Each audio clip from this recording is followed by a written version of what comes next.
kelimeler yazılır, ey dolur bu defter. Bilinir hiç yolumuzda yetip hedefler. Bilmediğin aralara yol takıp giderler.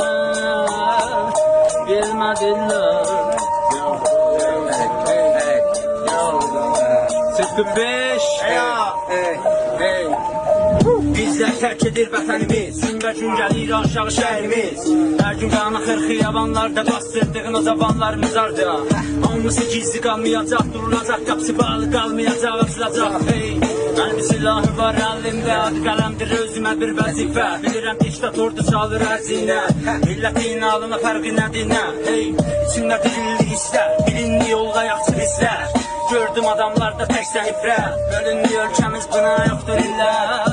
Görəsənlərə gedir bu millət, satıbdı toprağın ağırdı sözlər. Qalıbdı yolla gözlər, ey qalıbdı yolla gözlər.